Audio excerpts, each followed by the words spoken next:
지능을 따라서 대단한 이제 문화를 이제 형성하고 있죠. 이 문화라는 거대한 물결을 이 AI 시대가 이제 만들어내고 있습니다. 항상 모든 시대가 그 시대만의 이제 고유한 문화가 있었는데 이 AI 시대는 이제 이 시대의 어떤 고유한 이 문화를 아주 빠른 속도로 또 어디에도 이제 가닿지 못하는 데가 없을 정도로 전 세계적으로 영향을 주고 있는 것이 하나의 큰 특징입니다.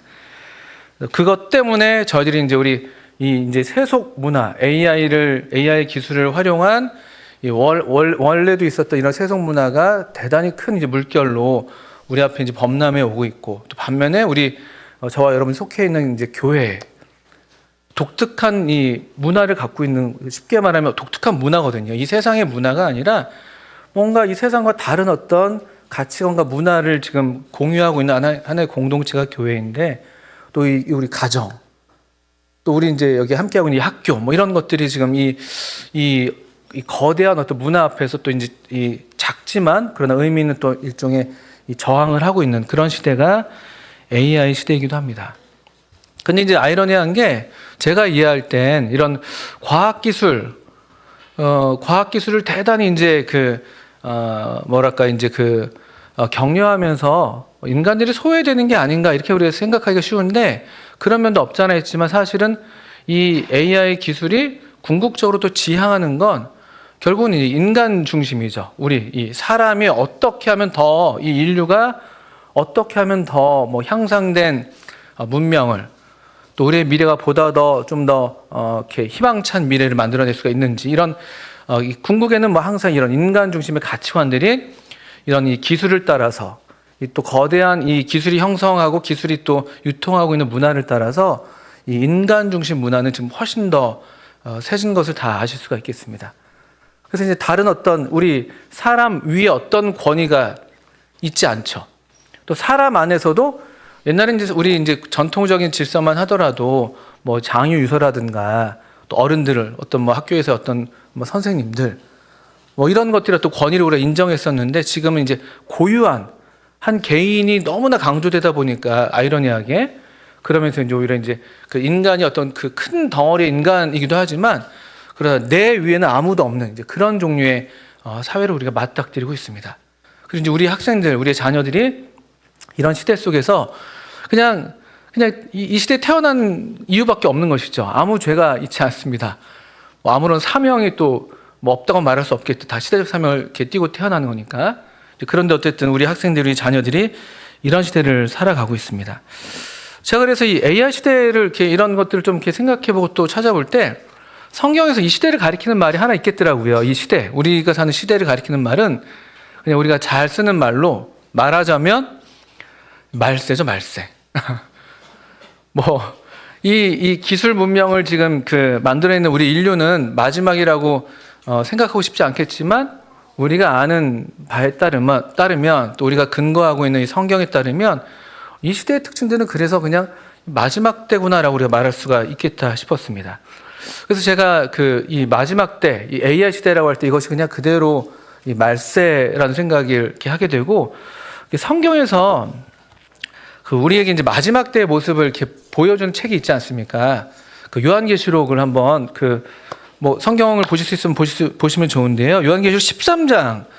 물론 우리가 분별하기에는 요한계시록 13장의 이런 이야기들은 환란기 때 일어날 일로, 우리 이제 거듭난 그리스도인들은 이와 같은 시기를, 이런 7년 대환란의 시기를 겪지 않는다고 말할 수 있겠습니다만, 이제 그럼에도 이 마지막 때 이 환란기에 이런 어떤 이 종말의 모습을 보여주는 이 장을 통해서 이 마지막 때의 특징을 우리가 좀 더 볼 수 있지 않나 생각을 해봤습니다. 요한계시록 13장을 한번 펴보시면, 여기 바다에서 올라오는 짐승과 또 땅에서 나오는 짐승, 이렇게 두 짐승이 등장합니다. 그러니까 마지막 시대의 마지막 때는 겉으로 볼 때는 아주 이렇게 최첨단의 과학 기술 문명을 구가하지만, 그러나 그 정신에 있어서는 짐승의 시대죠, 짐승의 시대.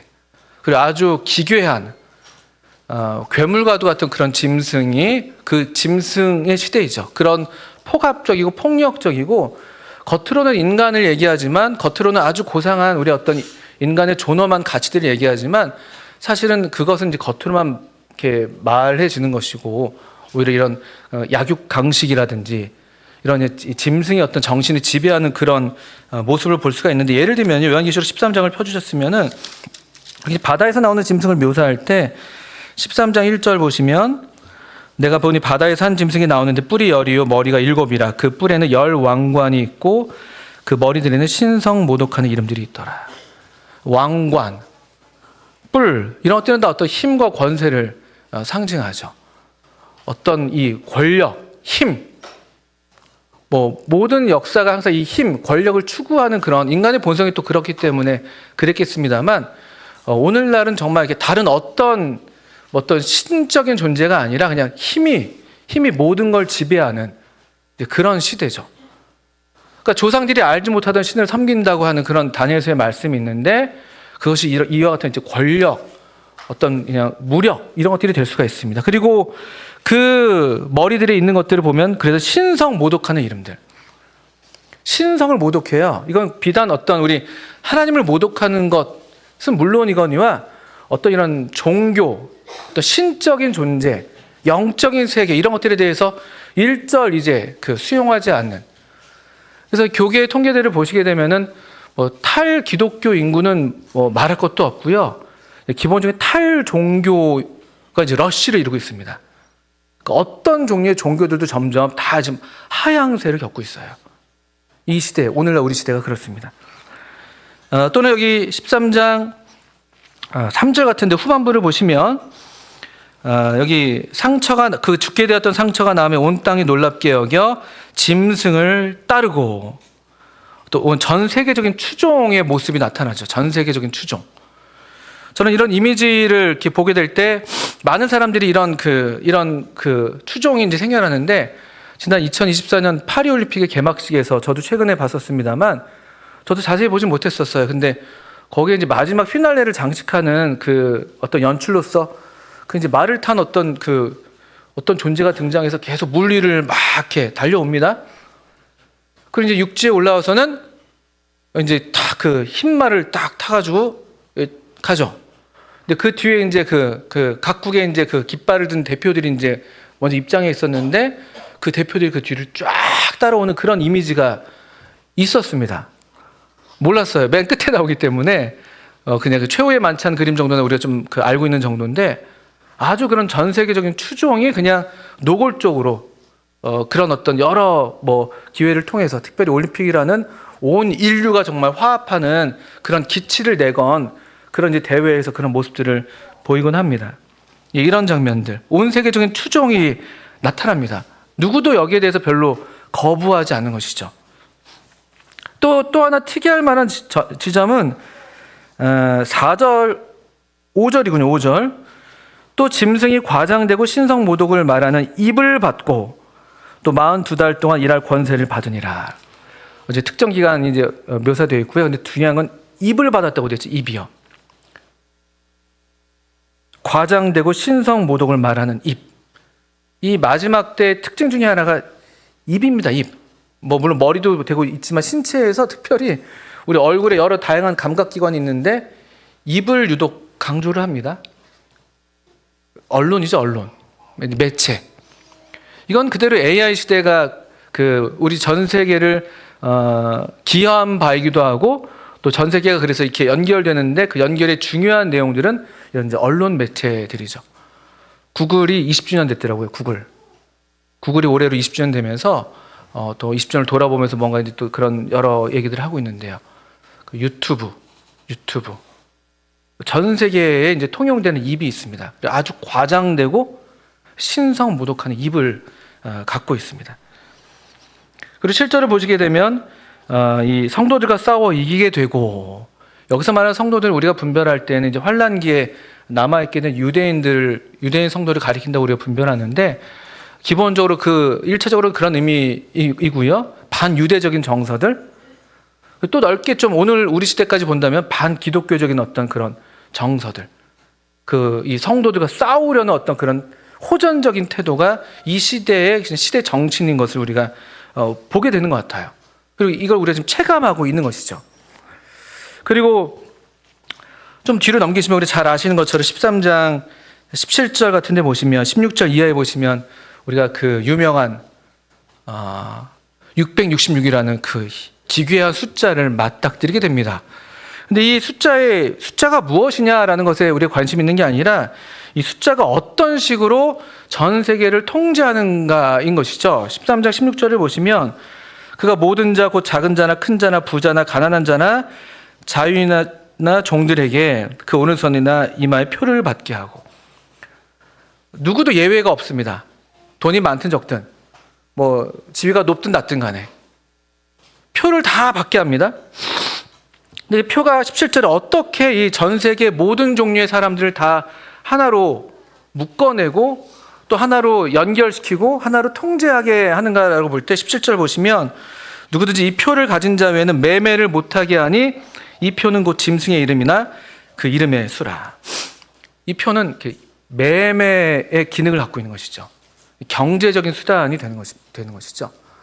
오늘날 전 세계에서 가장 이제 힘이 있고 전 세계를 다스리는 이제 그런 어떤 그 무기, 전에는 이제 어떤 무력 전쟁이었죠. 이제 그 군사력. 지금도 여전히 그 군사력의 위기나 어떤 그런 긴장이 여전히 남아 있습니다. 그리고 언젠가 또 하나님의 때가 되면 그런 이제 군사적인 어떤 그런 큰 일이 있을 거라고 우리가 이제 볼 수가 있는데, 그런데 그 전에 또 오늘날 우리 시대에 전 세계에 통용되고 전 세계를 이렇게 지배할 수 있는 하나의 이제 도구가 군사력보다도 지금 우리가 체감하는 것은 이제 경제죠, 경제.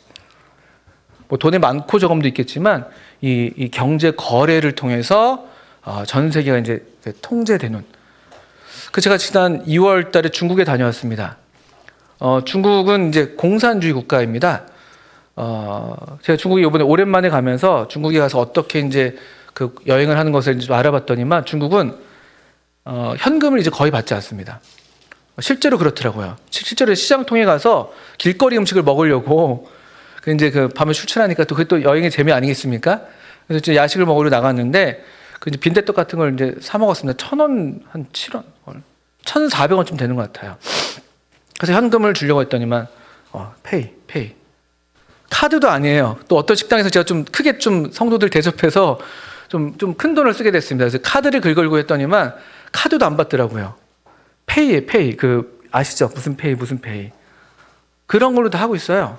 그게 없으면 실제로 중국은 아예 매매 자체가 이제 상당히 어려운, 또 어떤 뉴스를 보니 제가 직접 경험 못했지만 국어라는 분들도 페이로 해달라고 중국에서 그 뉴스에 나왔던 것 같아요.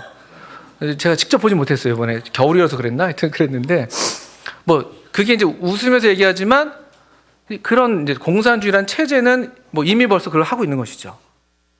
그리고 중국의 이제 그 CCTV의 기술은 대단히 놀랍습니다. 그래서 이제 통제를 다 하고 있는 것이죠. 마치 그 빅브라더처럼요. 어디에서든지 어떤 행동을 하는지 다 이제 보고 관찰하는.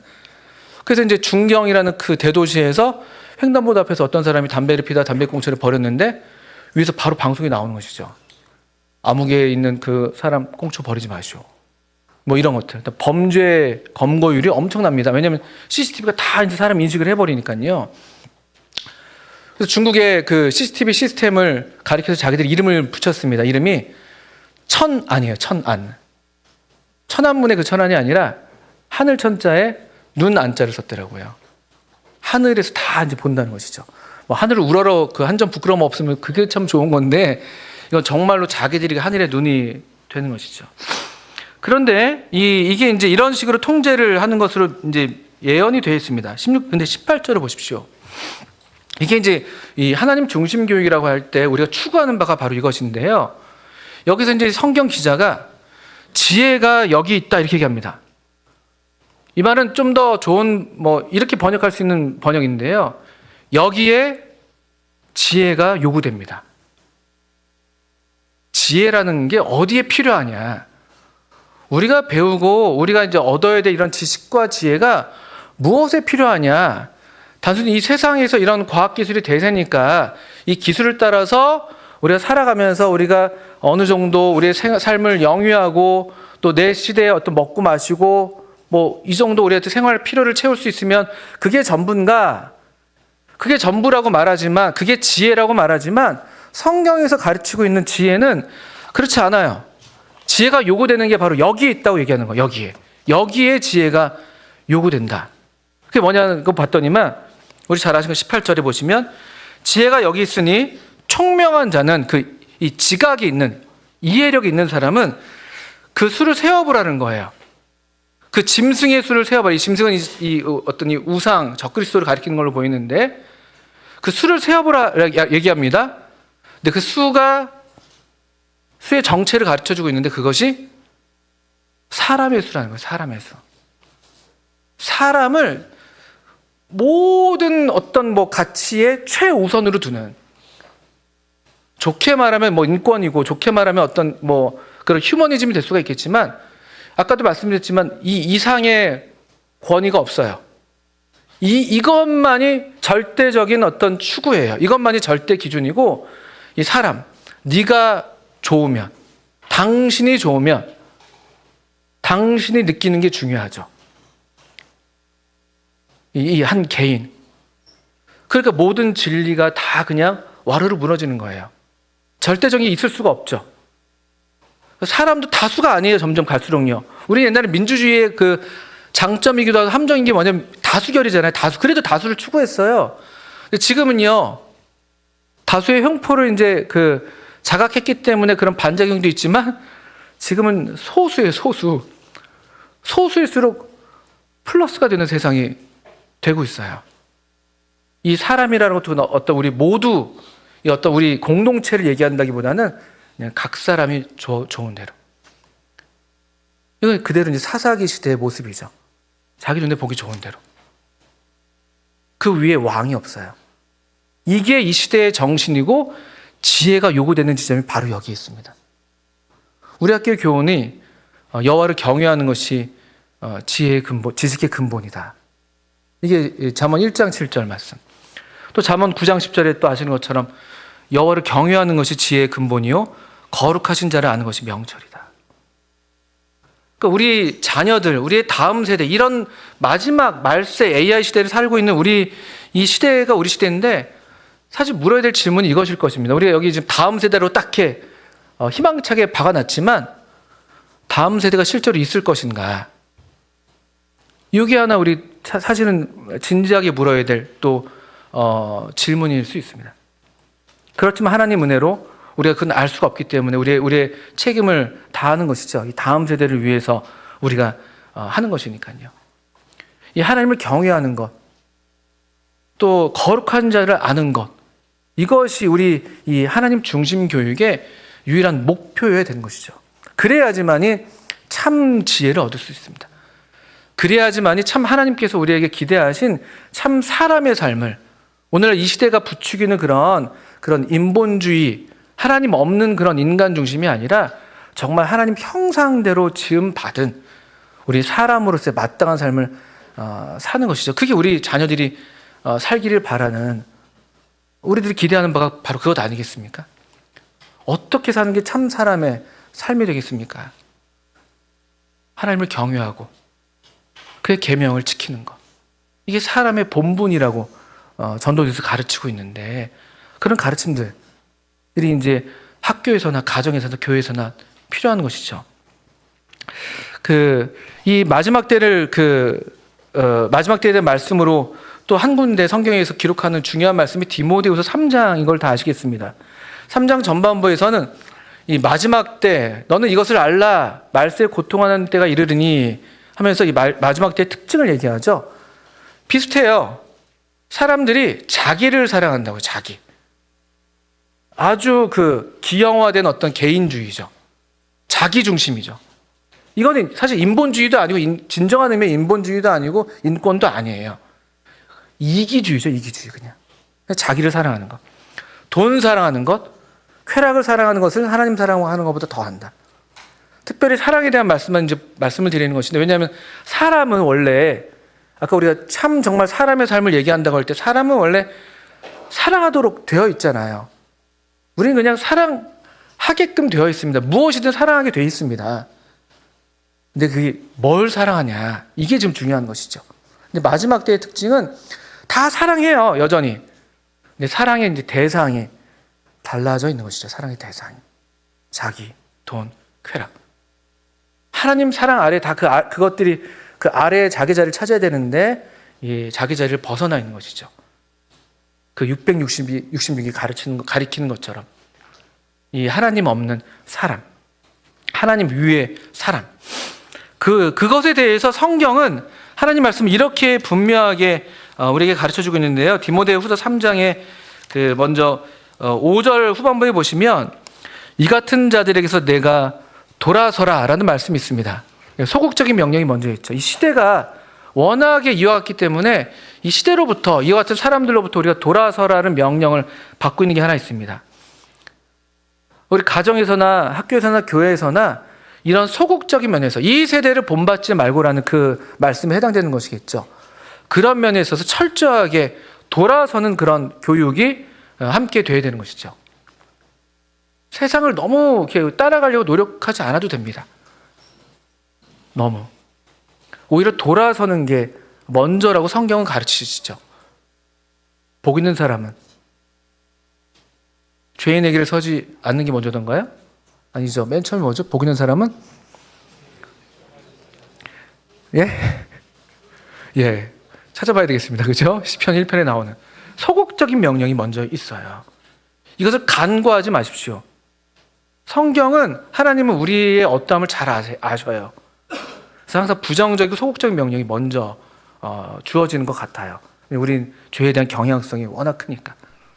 그래서 먼저 돌아서라는 말씀이 주어져 있습니다. 그리고 우리는 오늘 교육 세미나인데 여기가 참 적합하게 이 디모데후서 이 3장은 하나님의 사람 이 바울이 디모데에게, 다음 세대에게 교육을 말하고 있는 거예요. 3장 14절에 보시면 그러나 너는 배우고 확신한 일에 거하라. 배우고 확신한 일에 거하라. 배울 것을 말씀하시면 배울 것. 근데 배움에 있어서 두 가지가 좀 중요한 하나의 어떤 내용이 되기도 하고 통로가 되기도 하는데, 디모데후서 3장 14절 보시면 배우고 확신한 일에 거하라. 너는 네가 누구에게서 배운 것을 알며, 이렇게 되어 있습니다. 첫 번째가 아까 우리 이제 많이들 말씀하셨는데 누구에게서 배우는 거죠. 누구에게서. 객관적인 지식이라는 것은 있을 수 없습니다. 그게 설령 존재한다 할지라도 그걸 전달하는 어떤 종류의 매체를 통과하기 마련인데, 그 매체들은 다 어떤 나름의 가치관과 주관이 있기 마련이거든요. 보통 학교에서는 이제 선생님들 통해서 그 선생님이 누구냐에 따라서, 어떤 사람이냐에 따라서 그 지식은 하나님을 경외하는 그런 쪽의 지식이 될 수 있는 것이고, 반면에 하나님 없는 지식이 될 수 있는 것이죠. 모든 지식을 다 하나님 아래 우리가 둘 수 있어야 되는데, 누구에게서 배운 것을 알며가 그래서 중요합니다. 아까 우리 가정에서 우리 부모님들이 어떤 부모님들이 되어야 되는가. 가장 큰 방해가 나 자신이라고 말씀하셨던 어떤 한 어머님의 얘기가 우리 모두를 숙연하게 만들었었거든요. 정말 그 참담한 마음이 되는 것이죠. 누구에게서 배운 것을 알며 내가 어떤 부모여야 되는가. 물론 완벽한 부모일 수는 없죠. 그리고 적어도 내 삶의 방향에 있어서 이런 데서 흔들림이 없는, 틀림이 없는, 흔들린다 할지라도 다시 돌아서서 또 항상 하나님을 제일 먼저 둘 수 있는 그런 부모. 교회 학교에서도 마찬가지겠죠. 우리 교회 학교 선생님들, 우리 교회 우리 어른들 정말 참 하나님을 사랑하는, 하나님이 최우선인, 그래서 하나님의 사랑 때문에 성도들을 사랑하고 우리를 사랑하시는 그런 선생님들이시지, 그런 어른들이시지, 그런 교회여야 되는 것이겠죠. 학교는 말할 것도 없죠. 우리 학생들이 가장 많이 배우는 배움의 통로가 학교이고, 불행히도 학교의 교사들의 영향을 과소평가할 수 없습니다만 친구들에게 더 많이 배운다고는 하더라고요. 이 사춘기 학생들은요. 그런데 어떻든 그 친구들의 어떤 그런 방향이나 그런 가이드도 다시 선생님들께서 다 하시는 것이죠. 누구에게서 배운 것을 알며가 있습니다. 그리고 두 번째로 3장 15절에 또 어려서부터 성경을 알았나니, 이렇게 되어 있어요. 이 마지막 때에 우리가 이 다음 세대가 있게 하기 위해서는 이 마지막 때에 우리의 자녀들이 다음 세대로서 거룩한 하나님의 다음 세대로 우리가 서게 하기 위해서는 우리가 어떤 사람이 되어야 할 것이며, 가정과 학교와 교회에서 또 우리가 가르치는 것이 성경이어야 되는 것이죠. 그리고 모든 어떤 이 지적 체계들이, 지식 체계들이 성경에 기반한, 또 성경을 통과한, 성경으로서 그것들을 다 시험해낸 그런 것이어야 된다는 거예요. 어려서부터 성경을 알았나니 이 성경은 능히 너로 하여금, 이 성경이, 이 하나님의 사람들을 통해서 우리 자녀들이 배우게 된 이 성경, 하나님 말씀, 이 진리, 또 이 진리에 근거한 이 최종적인 진리를 통과한 이 여러 분야의 다양한 어떤 지식들, 그 진리들, 그것들이 우리에게 올 때에야 우리가 온전한 하나님의 사람이 된다고 믿는 것입니다. 이게 그냥 학교에서만 될 수 있는 일이 아니에요. 교회에서만 될 수 있는 일도 아니고, 여기 사도 바울은 이 디모데에게 말씀할 때 이 디모데의 가족을 먼저 얘기했었습니다. 외조모 로이스와 어머니 유니게, 그리고 디모데가 배웠던 이 바울을 비롯한 하나님의 사람들. 그 당시 학교 형태가 있지는 않았겠습니다만, 그러나 이 디모데가 경험했던 이 하나님의 사람들의 공동체, 그렇게 해서 이 하나님의 사람으로서 디모데도 여기 있는 것이고, 디모데에게도 이것을 계속 부탁하고 있는 것입니다. 그러니까 저희가 지금 이런 이 시대 앞에, 그때도 그렇거니와 그때도 이런 시대였는데 오늘날은 얼마나 더 하겠습니까? 그렇다면 얼마나 더 이 명령은 얼마나 시급하고 유효하겠어요. 네가 누구에게서 배운 것을 알며 또 내가 어려서부터 성경을 알았나니. 이 말씀 앞에서 우리 가정과 학교와 교회가 이 말씀 앞에서 책망받는 그런 입장이 되어서는 안 되겠죠. 저는 마지막으로 이 주제를 생각하면서 이 말씀이 생각이 났습니다. 마태복음 7장에 여러분 잘 아시는 그 모래 위에 지은 집과 반석 위에 지은 집, 그 두 집의 비유가 나옵니다. 그런데 이 집의 비유를 얘기할 때 그때 주님께서 이렇게 말씀하세요. 분명히 비가 내리고 창수가 나고 바람이 불어 부딪혀 온다. 바람이 불어 부딪힌다. 오늘날 우리 시대가 이런 것이에요. 어디 비만 옵니까? 비가 그냥 봄비처럼 그냥 오는 게 아니에요.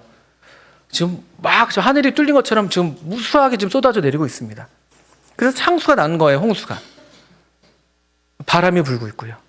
이 과학 기술 문명을 따라서, 기술을 따라서 우리한테 매일같이 매 순간 막 부딪혀 오는 거예요. 이게 그냥 우리가 가만히 앉아가지고 그냥 이렇게 감상할 만한 수준이 아닌 거예요. 폭풍 속에 있는 그런 집인 거예요. 또 요한계시록 12장에서 그 용이 그 여자와 또 여자를 공격하려고 할 때 입에서 그 물을 쏟아낸다는 말씀이 있거든요. 그게 같은 단어입니다. 그 창수가 난다는 것과 여자의 뒤에서 뱀이 그 입으로 물을 강같이 토하여라고 할 때, 우리가 그런 시대 앞에 있습니다. 그럴 때 우리의 집이, 이 집이라는 게 우리의 자녀들, 우리 가족, 또 하나님의 집인 우리 하나님의 교회, 이게 견고하게 정말 하나님 말씀대로 그 마태복음 7장에서 얘기된 것처럼 하나님 뜻대로 순종되어지는 그런 가정이어야 되고, 그런 학교여야 되고, 그런 교회여야지만이 우리가 이런 때에 이 반석 위에 지은 집처럼 흔들리지 않고 떠내려가지 않는 그런 말씀이 생각이 나요. 그래서 오늘 우리 함께 하신 우리 많은 분들 함께 하셨는데, 가정에서 부모님들 이 말씀 앞에서 정말 진지하게 또 직접적으로 어떻게 실천할 수 있을지, 내가 어떤 부모로서 정말 자녀 양육에 있어서 모든 책임과 권한이, 최종적인 책임과 권한이 나에게 있다는 것을 분명히 자각하시고, 또 정말 하나님의 이 자녀로서 나부터 사는 그런 삶의 변화, 그리고 그렇게 우리 자녀들을 하나님의 자녀로서 그런 정체성을 일찍이 어릴 때부터 심어주시고, 계속 귀에 듣든지 아니 듣든지 간에 그 귀가 열렸을 때는 그냥 이 말씀부터 전해야 하실 필요가 있는 것이죠. 학교에서는 우리 디모데 학교는 더더군다나 이런 입장에 있어서 이런 학교가 선 것입니다. 특별히 거듭난 그리스도인 교사들을 통해서 누구에게서 배운 것을 알며, 또 성경에 근거한 모든 가르침들, 그리고 교회에서도 마찬가지입니다. 교회가 직접적으로 헌신된 훈련된 교사들과 아까 그런 아름다운 이야기를 들려주셨는데 또 교회가 이와 같은 일에 큰 관심을 갖고 동역하면서 직접 자녀 교육을 우리의 다음 세대를 교육하는 것은 물론이거니와 또 할 수만 있다면 가정을 세우는 그런 어떤 지원하는 그런 교회 사역의 하나 중요한 지점을 놓치지 않아야 됩니다. 가정을 세우는 이 교회의 어떤 중요한 사역, 부모들을 지원하고 또 청년들의 결혼을 잘 지도해주고 경건한 가정들이 서게 하는 그런 우리 그런 교회 사역들, 그리고 전반적으로 우리 항상 그런 것처럼 교회 모든 가치관이, 모든 가르침들이 정말 하나님을 최우선으로 여기는, 사람이 아니라 사람의 말, 사람이 듣기 좋은 말, 사람의 어떤 반응이 아니라 사람의 영광이 아니라 우리 사람 위에 666이 아니라 그 사람의 수가 아니라 완전하신 하나님, 그 하나님의 영광, 그분의 영광을 최고로 여기는 그런 이 교회의 어떤 이 가르침과 이런 가치관들, 이런 것들이 바로 우리 서게 될 때, 그럴 때 우리의 집이 정말 반석 위에 지어진 집처럼 굳게 이 마지막 시대에도 서게 되리라고 믿습니다. 저는 이 일에 있어서 우리 비관적인 전망도 할 수가 있지만 우리가 이 말씀 앞에서 어떻게 하냐에 따라 달려있다고 믿습니다. 그래서 우리 함께 하신 부모님들이나 또 우리 교회를 인도하시는 분들이나 또 우리 학교 선생님들이나 또 교직에 계신 분들, 또 이 같은 면에서 함께 또 같이 마음을 같이 하셔서 또 이런 다음 세대가 계속 있을 수 있도록 기도해 주시면 감사하겠습니다. 제가 한번 기도하겠습니다.